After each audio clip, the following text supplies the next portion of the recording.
I've been thinking a lot about the ego and its relation to the world, other people, the body, the soul, and I went back to read a little more D.T. Suzuki, which I haven't read for a few years actually, and it's been enlightening to review it after really getting into spirituality through Zen when I was younger, and then moving into philosophy and more intellectual pursuits. And now coming back to read this again, it kind of throws a new perspective on everything. So, in regards to the Buddhist approach to dealing with the ego, Suzuki has this to say.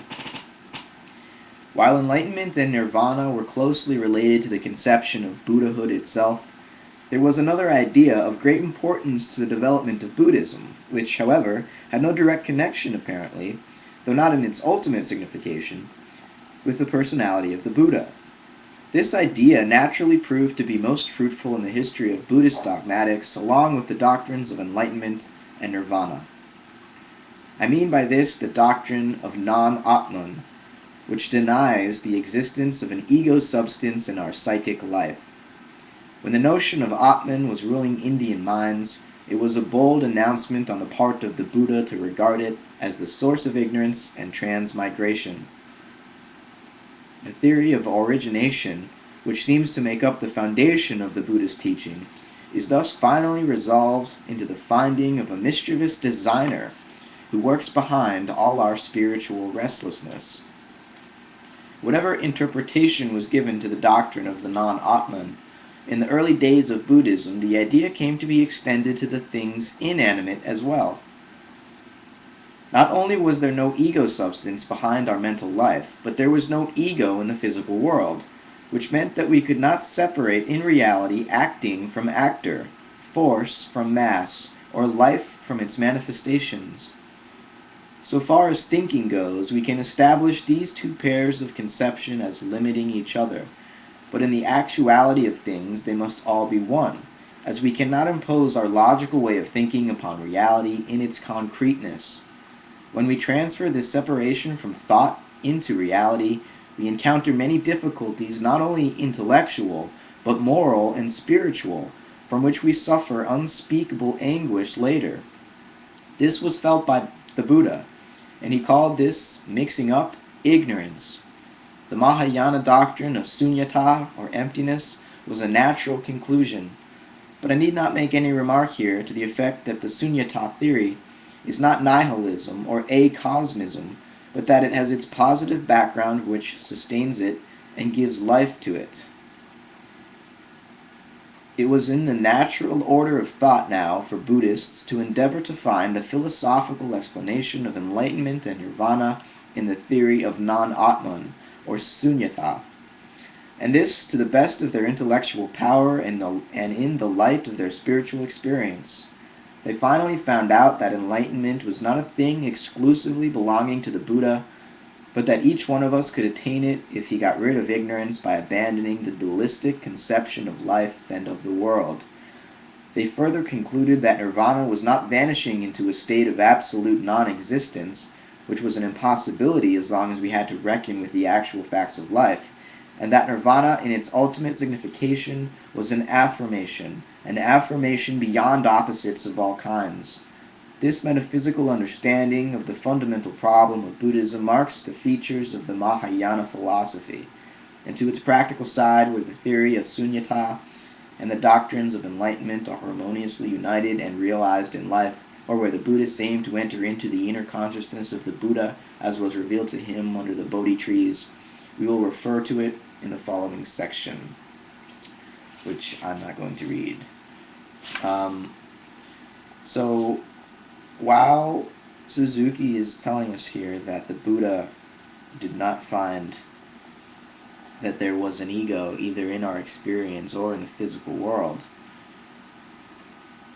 he recognized that this led to a realization of the emptiness of all forms and the fundamental unity of everything.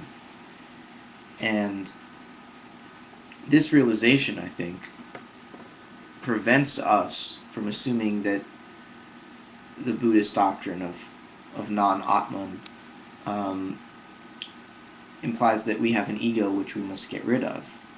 That's not what the Buddha or Suzuki was saying. What they were saying is that ignorance causes us to think that there is an ego.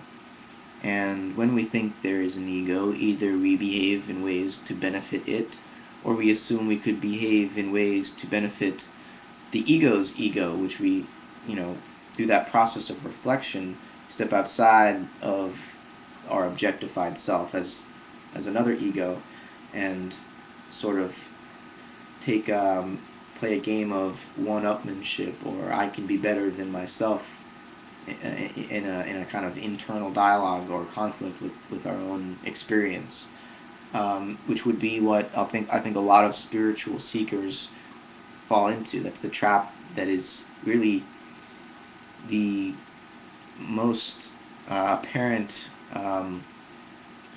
danger of the spiritual path. It's the easiest trap to fall into. And that is still illusion. To think that you must get rid of the ego is still just as much an illusion as to act egoically or selfishly. It is still a selfish act. It's just a selfish act acting recursively upon itself. It is not a realization of emptiness or sunyata, which is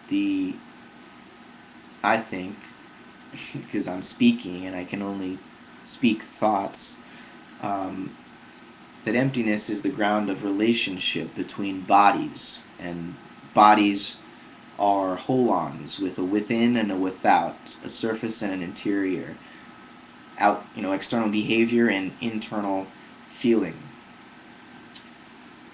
Bodies in relationship is what emptiness is trying to allow us to realize, and then me trying to think it out loud with this spoken English language. So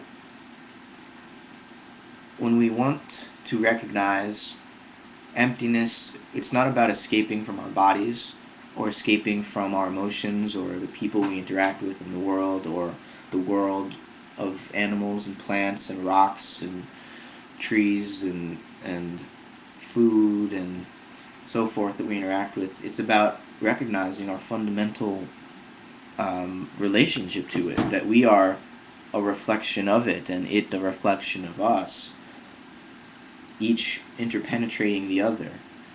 That is emptiness. Or at least that is emptiness spoken. But the disclaimer that I hope everybody recognizes, as I've repeated it a few times in different words, is, as Lao Tzu says, the Tao which can be spoken is not the eternal Tao. So it is what's behind the speech that I hope we are all able to recognize.